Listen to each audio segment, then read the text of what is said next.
ご視聴ありがとうございます。うじょうです。今回はホロライブ3期生のうさたぺこらちゃんを描きました。このイラストをほぼほぼ1ヶ月前くらいに描いたものなんですけど、表に出すのが遅くなってしまいました。とある妨害工作が働きまして私 VTuber の話ってあんまり表でしたことない気がするんですけど、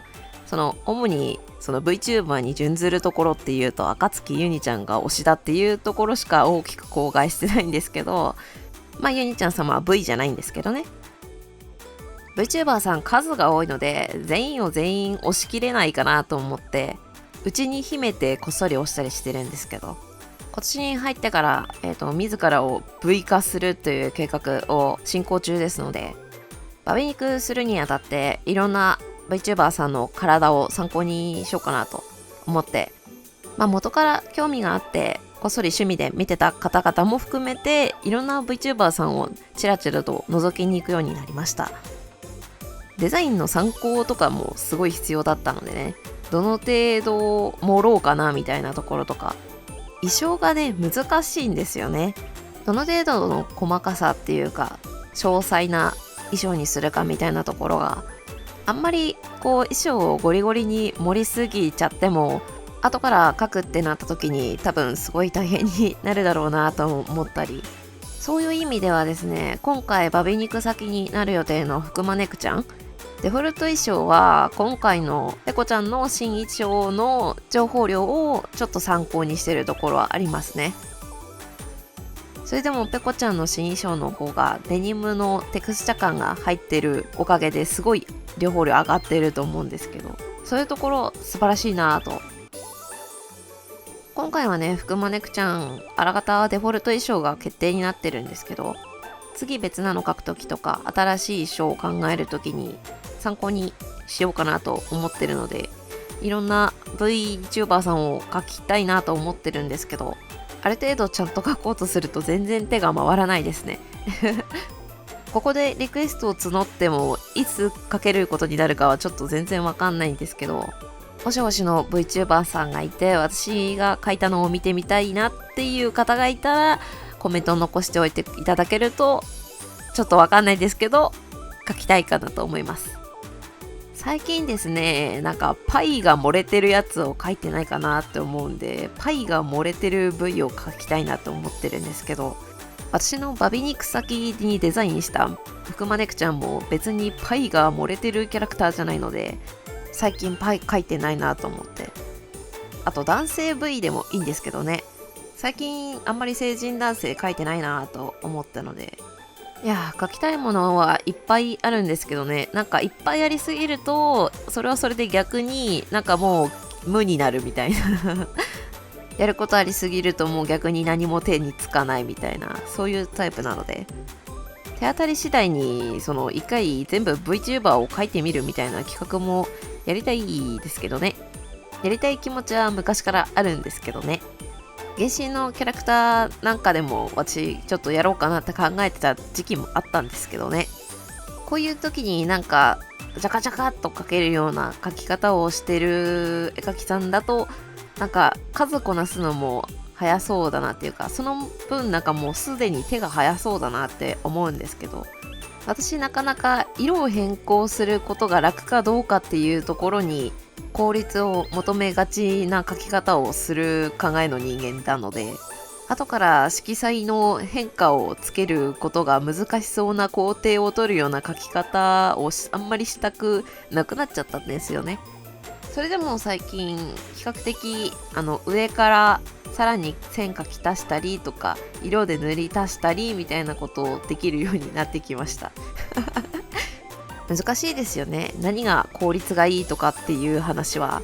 やりようとか考え方とかやる人のスキルだったりによってもう全部違ってきますもんね。どれが効率がいいとかっていう話は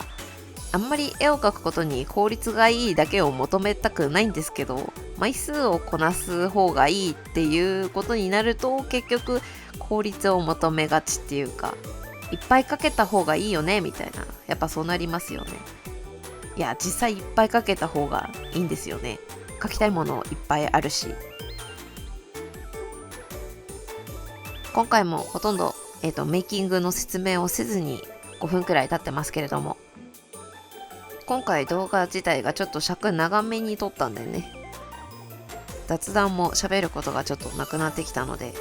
イラストの話でもしようかなと思います。いや、さっきまでもイラストの話っちゃイラストの話だったんですけど、今回珍しく色置き部分の工程をカットせずに載せてますね。すいません。カット作業をしたのもそのイラストを描き終わってからだから1ヶ月くらい前なんですよね。この今喋ってる音声だけ別撮りで、1ヶ月後になった今録音してるわけなんですけど、この段階は見る人のことをなおさら考えてない状態でぐるぐる画面を回したりしてるのでお気をつけください。酔いやすい方は。これで酔うのかはちょっとわからないけど、今色置きの段階でもう線画は終わってるんですけど、今回線画をですね、あんまりこう余分なシワの線を入れずに描いてみました。いつもちょっとなんか描きすぎるところがあって、塗る段階で逆にシワを塗る邪魔になったりしてるのをごまかし描いてたんですね。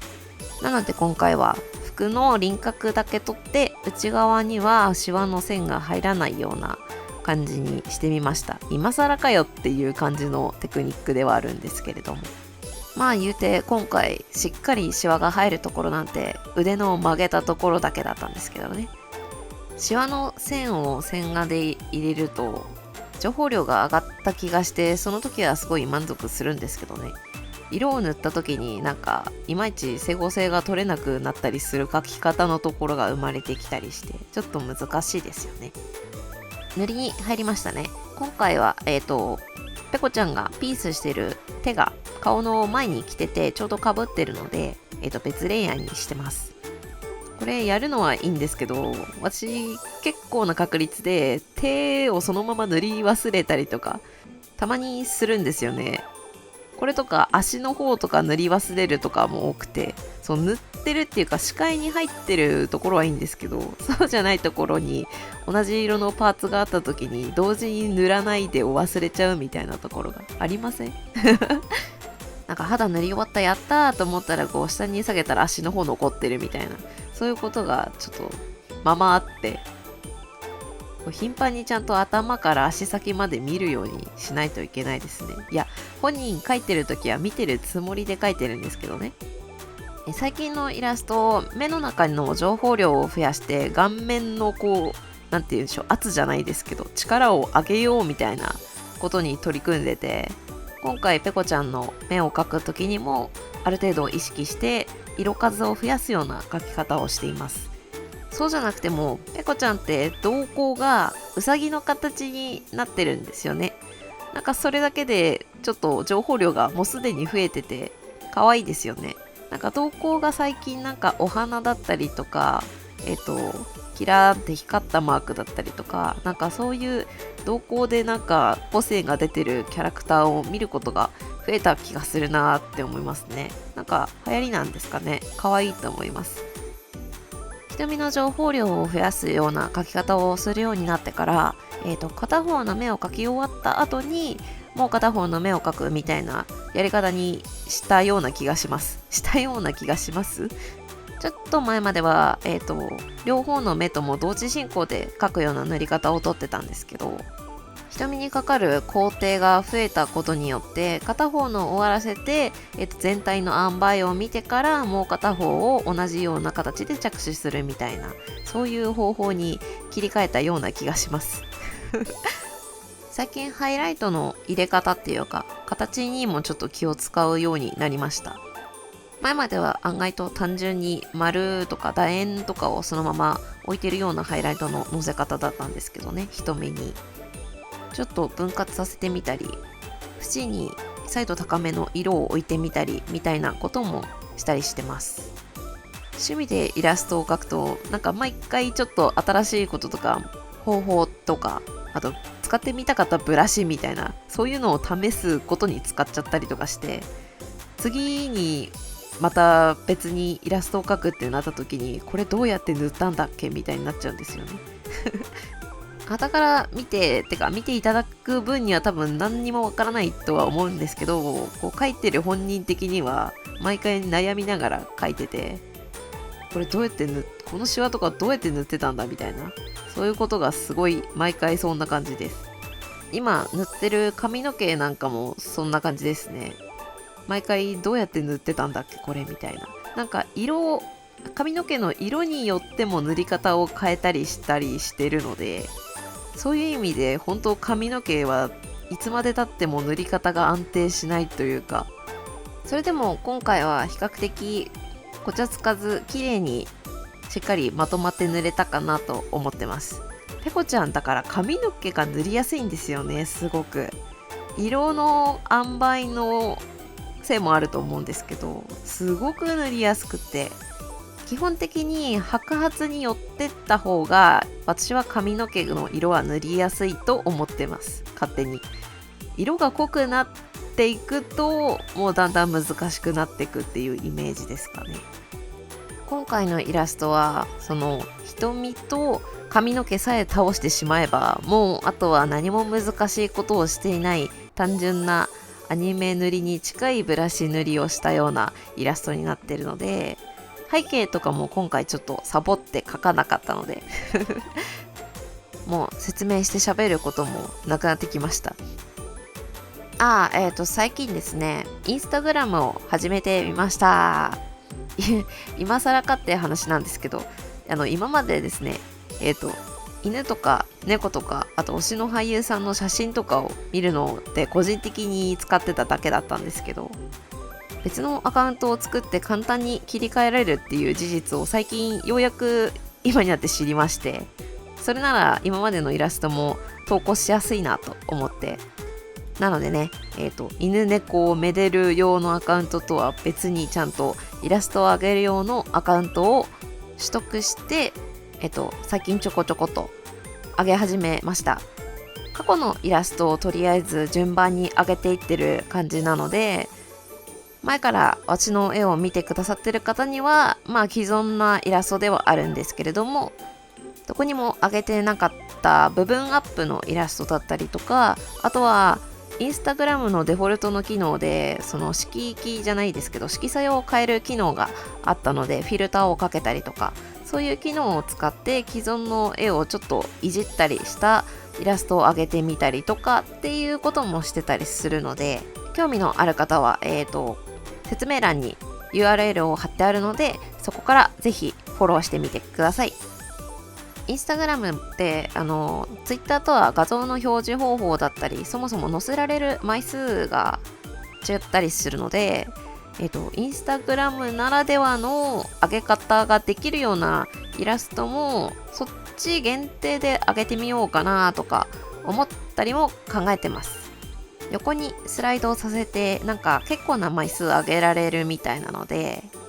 ツイッターだとなかなかそういうことできないですからね。上げられる枚数も一度に4枚までで限られちゃいますし、ほんとね、今まで犬とか猫とかマジ推し俳優さんを見ることにしか使ってなかったんですよね。あれは犬猫を見るためのツールだと思ってた節があるくらい犬猫しか見てなかったので、いや、あそこは本当にいいですよ。インスタグラム手軽に犬猫が大量に摂取できてとても素晴らしいです。そんな感じで犬猫しかね摂取してこなかったのでね、イラストをどう上げるかに関しての知識がほとんどなくて、今好きな絵描きさんでインスタをやってる方のを探してみて、ちょっと参考にしたりとかちょっといろいろ探して頑張ってるところなんですけれども、逆に皆さんインスタやってる人って何見るためにインスタ使ってるんですかね。犬猫じゃないのいやでもインスタにしか絵を上げてないイラストレーターさんっているでしょうからね。そう考えるとこれからもっとしっかり活用していこうかなと思います。さて、インスタの宣伝が終わったところで、画面の方はペコちゃんの色塗りがほぼほぼ終わっています。あとはだいたい野崎たちの色を塗って全体の調整をしたら終わりになりますので、最後の締めの挨拶をしようかな。今回のイラストはですね、Twitter の方と、あと Pixiv にも上がっています。イラストだけ画面いっぱいで見たい方は、そちらもぜひご利用ください。今回のペコちゃんのイラストが可愛いなと思った人は、ぜひ高評価ボタンよろしくお願いします。このチャンネルでは、今回のようなイラストメイキング雑談動画以外にも、私が VTuber になるためのアバターのキャラクター作りをゼロからやってみたっていう動画を今シリーズで投稿しているので、興味がある方はそちらもぜひご覧ください。では最後までご視聴ありがとうございました。次回の動画もよろしくお願いします。